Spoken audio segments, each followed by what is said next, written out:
Hi, this is Stan. Welcome back. My wife finished a little art project and she would like a picture frame for it. So I thought, well, maybe some of you have never tried making your own picture frame. It's not that hard, especially if you have a few power tools. So I'm going to film my process here to give you some ideas. So let's get started.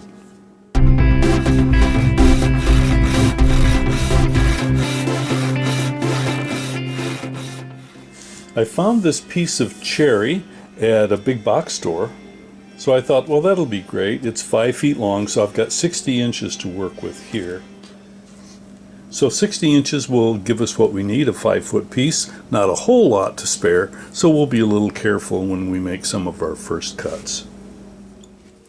So let's mark for our first cuts.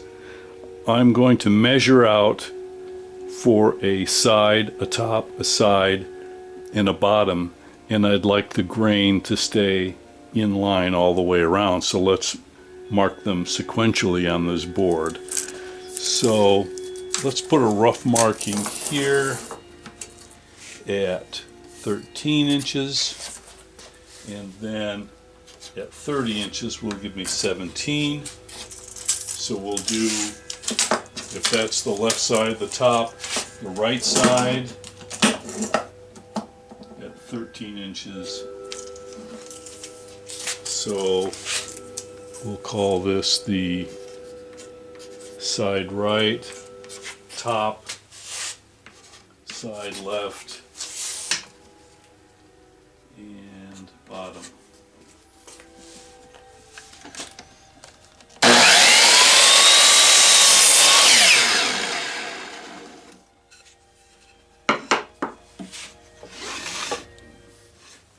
Left, top, right, and bottom, and you can see we have a little extra room, so when I make the miter cuts, because we're going to cut a 45 on each corner, we can make it a little bit big, and that way if we have any problems with our miters matching up, we can shrink it down a little bit. So we'll start just a little bit too big and we'll nibble it down to size.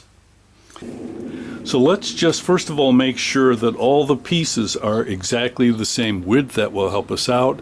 I don't know how it was planed before I got it, and the width of the board may vary a little bit, so let's just make sure.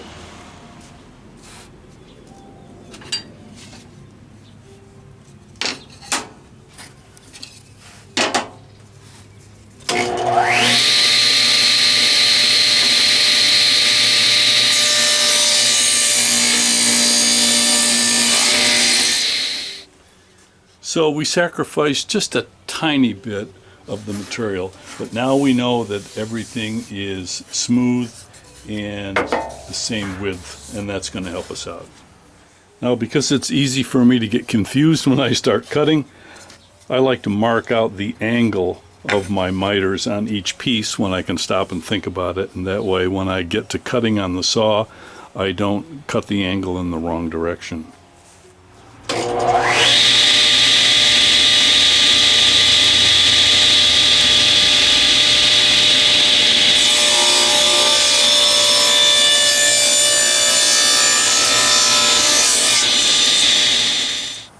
So here we'll cut both pieces at once so that they will be the same length.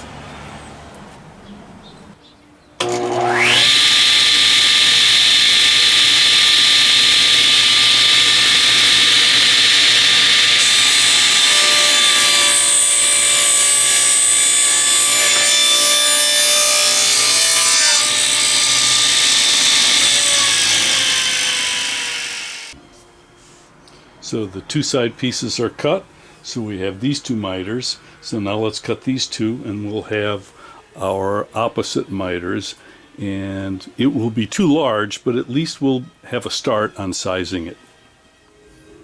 I think the sides are the right height. The top and bottom though, let's take a little bit off. Maybe like that.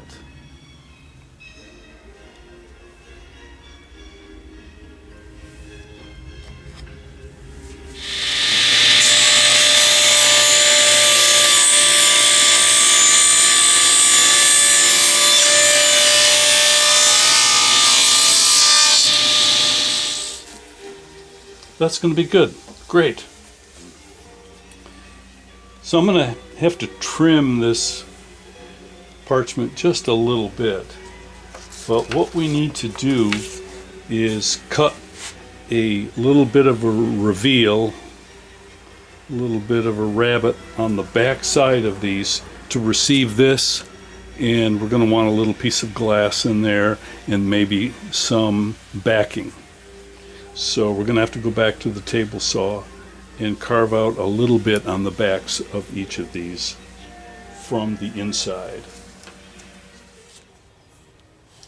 Alright, so let's cut this little rabbet about an inch or so high, and we'll start on the outside of each piece and then work in to make the cut deeper and deeper as we go.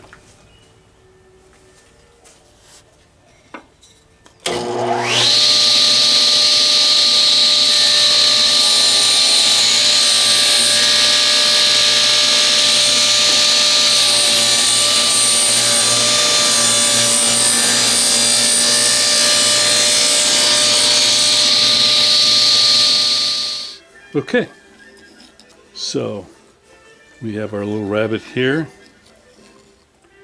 and that will receive the picture and the glass and any backing that we put on there. Let's do one more thing though.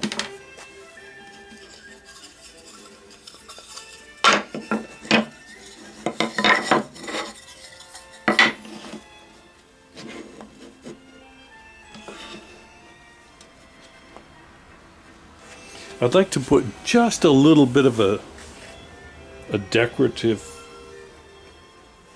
line near the outside of the frame, say right about here.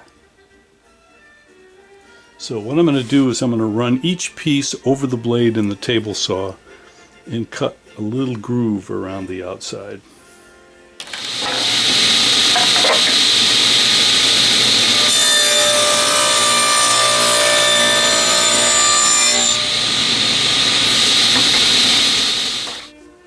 Well, that jazzed it up a little bit. I like that. So what I'm going to do now is, by hand, I'm going to sand the inside of this frame, because that'll be difficult to get to once it's glued together. And then we'll be ready to add some glue.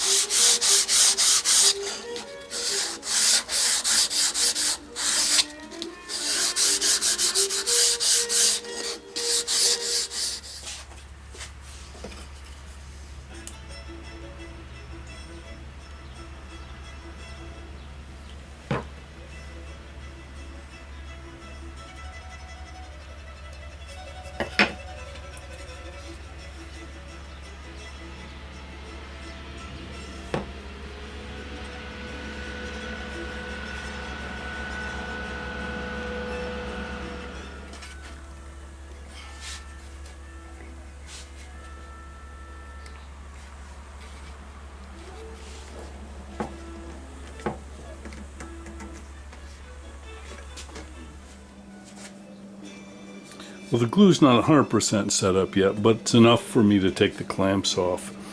And the corners of a picture frame are notoriously weak. There's just not a lot of surface area here to put glue in.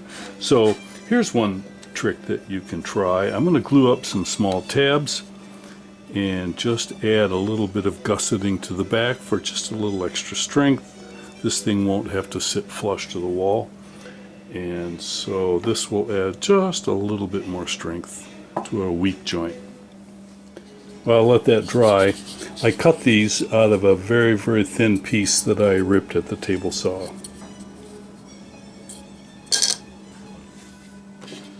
Well, the glue's dry.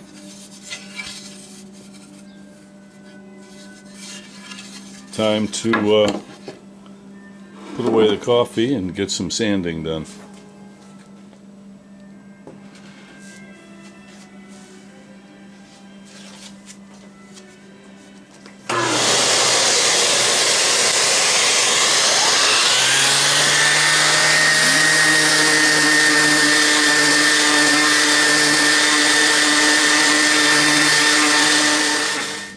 So let's just break the edges with some hand sanding.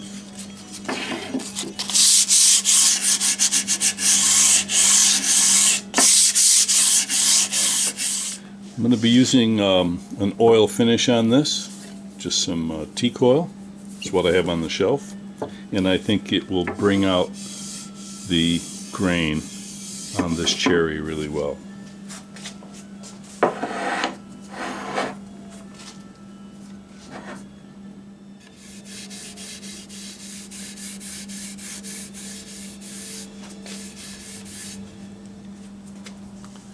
Let me zoom in the camera so you can get a look.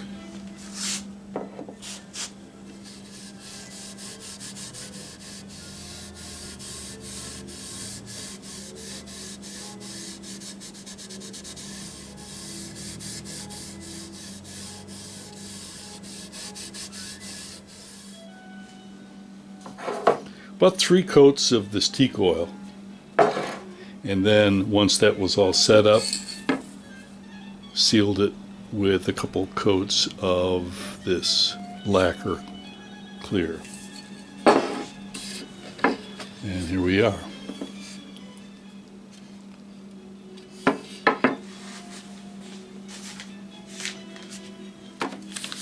I got some glass from the hardware store, so let's turn this over and get busy. Eventually we're going to have to hang this. So let's come down a couple inches from the top on each side.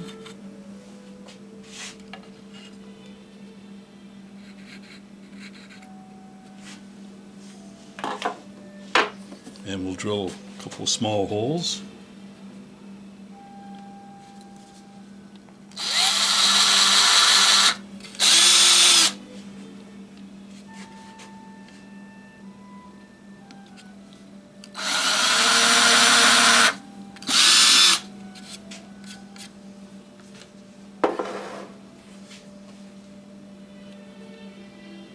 And then we'll put these tiny screws in there.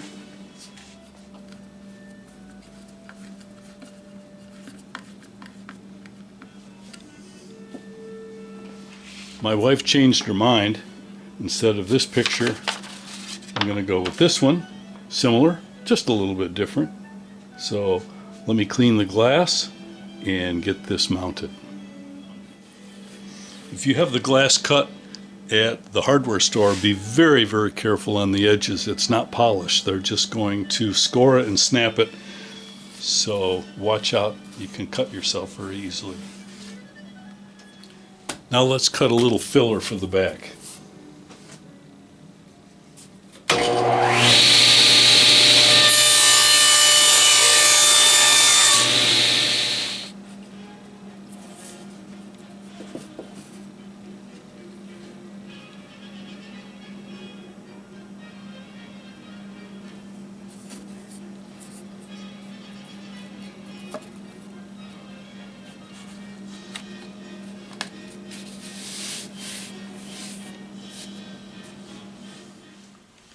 And now I'm going to lock it in with these little glazier's points.